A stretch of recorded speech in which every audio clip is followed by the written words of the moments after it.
సహజం, రాజకీయాల్లో గెలుపులు ఉంటాయి, ఓటములు ఉంటాయి, ప్రభుత్వాల మార్పిళ్ళు ఉంటాయి, జరుగుతాయి. కానీ ఎంత తెలుగు తక్కువ దద్దమ్మ ప్రభుత్వం వచ్చినా, నెక్స్ట్ సక్సెసివ్ గవర్నమెంట్ ఎవరు వచ్చినా రాష్ట్ర ప్రయోజనం కదా ఒక ప్రాజెక్ట్ అంటే. ప్రజలకు నీళ్ళు వచ్చేది కదా, ప్రజలు బ్రతికేది కదా, దాన్ని కొనసాగిస్తారు. ఇప్పుడు ఒక్క తట్టెడు మట్టి కూడా తీయలేదండి. మా గవర్నమెంట్ పోయిన తర్వాత పాలమూరు ఎత్తిపోతల పథకంలో ఒక తట్టెడు మట్టి కనీసం నేను తీయలే. మరి దాన్ని ఎందుకు అబాండన్ చేసినరో, దాని వెనక ఏం ఉద్దేశం ఉందో, ఇంత నిష్క్రియాపరత్వం ఏంది, ఇంత దారుణమైంది. 2 నెట్ సంవత్సరాలు గడిచిపోయినాయి. ఇప్పుడు మేము గమనిస్తున్నాం. మధ్యలో ఏమైంది, కేంద్ర ప్రభుత్వంతో తమాషా. బీజేపీ మొదటి నుంచి మాకు తెలంగాణకు శని అయింది. అది కేంద్ర ప్రభుత్వం ప్రతిదాన్ని వ్యతిరేకించడమే. ప్రతిదాని చంద్రబాబు ఎన్డీఏలో చేరడం, ఆయన మాటలు పట్టుకొని వ్యతిరేకించడం, అడ్డంగా ఇష్టం వచ్చిన పద్ధతిలో. మేము బాగా కొట్టాను. మేము ఉన్న రోజులు అనేకమైనటువంటి పోరాటాలు చేసి దాన్ని ఎప్పటికప్పుడు సాధించుకున్నాం. అనుమతులు కానీ ఇంకోటి కానీ మొత్తం 9-10 అవసరం పడతాయి. అందులో 6 అనుమతులు ఆల్రెడీ వచ్చేసినాయి. మెయిన్ ఎన్విరాన్మెంట్ అసెస్మెంట్ కమిటీది అదే మెయిన్ అసలు ప్రాజెక్టుకు లైఫ్ లైన్. దాని మొత్తం అనుమతులు వచ్చేసినాయి. దాని తర్వాత మిగిలిన అనుమతులన్నీ లాంఛనమే, ఇక ఇచ్చేయాల్సిందే.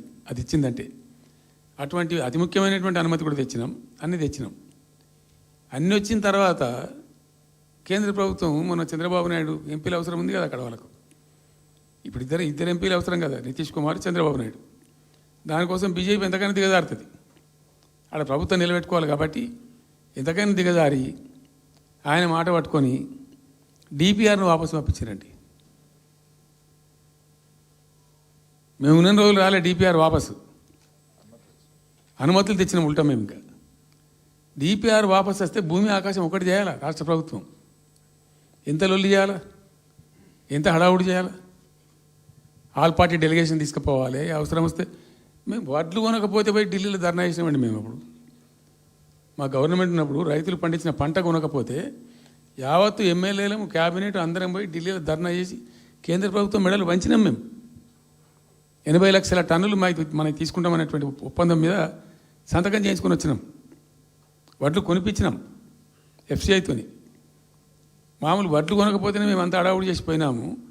కానీ ఒక ఇంత పెద్ద ప్రధానమైన 3 జిల్లాలకు సంబంధించిన ప్రాజెక్టు డిపిఆర్ వాపసు పంపిస్తే వీళ్ళు కుయ్యలేదు, కుట్టుకోలేదు, వాళ్ళకి చెప్పని కూడా చెప్పలేదు. తెలియదు ఎవరికి బయట. జస్ట్ దేవర్ మమ్. ఇంకా బాధాకరమైన అంశం ఏంటంటే అసలు 170 టీఎంసీలకు దాదాపు మేము ఏమి చేస్తే బ్రిజెస్ ట్రిబ్యునల్ నడుస్తుంది కదా. దీనిలో ఎట్లుంటుందంటే ఇంకో విషయం అండి, దీన్ని స్పష్టంగా చెప్తున్నాను, మళ్ళీ కన్ఫ్యూజన్ వద్దు. దేశంలో ఒక కొత్త రాష్ట్రం ఏర్పడితే దానికి కొన్ని సంక్రమణలు ఉంటాయి. నీళ్ళెన్ని రావాలి, ఫలాన్ని ఇంత రావాలి అని కొన్ని సంక్రమిస్తాయి ఆటోమేటిక్గా. అది ఎస్ఆర్సీ యాక్ట్. భారతదేశంలో ఇనీషియల్గా ఉన్నాయి 14 స్టేట్సే. ఇప్పుడు జమ్మూ కాశ్మీర్ అదేదో వాళ్ళు చేసినారు, కానీ అదర్వైజ్ 15 రాష్ట్రాల తర్వాత ఏర్పడ్డాయి. వాళ్ళు దాన్ని ఇప్పుడు యూనియన్ టెరిటరీ చేసిన కదా లద్దాఖ్ను. 15 అంటే ఒరిజినల్గా ఉన్నదానికంటే ఇంకో రాష్ట్రం ఎక్కువ కలిపి కొత్త రాష్ట్రాలు వచ్చినాయి. సో వాటికి ఒక పద్ధతి ఉంది. ఏ రాష్ట్రం ఏర్పడ్డప్పుడు దానికి ఏదేమి ఇవ్వాలి, హైకోర్టు ఎట్లా, పలాంది ఎట్లా అన్నీ దానికి ఒక చట్టం ఉంది. అవన్నిటిని బుల్డోజ్ చేస్తూ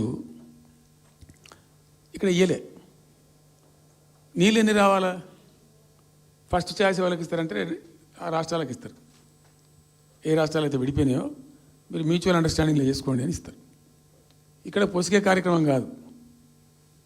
కాబట్టి మేము ఏం చేసినామంటే 1 ఇయర్ తర్వాత 1 ఇయర్ లోపు ఒకవేళ పరిష్కారం అయితే 2 రాష్ట్రాలు చేసుకోవాలా, లేదా సెంట్రల్ గవర్నమెంటే ఆర్బిట్రేషన్ ద్వారా చెయ్యాలా కూర్చొని. చేయనప్పుడు ఏం చేయాలంటే సుప్రీంకోర్టు పోవాలి. మేము 1 ఇయర్ తర్వాత కేంద్ర ప్రభుత్వానికి అప్పీల్ చేసినాం. సెక్షన్ 3 వేయండి, మాకు కృష్ణా జలాల పునః పంపిణీ చేయండి. చేస్తే దాని వాళ్ళు ఖాతరు చేయాలి. మేము సుప్రీంకోర్టుకు పోయినాం. సుప్రీంకోర్టు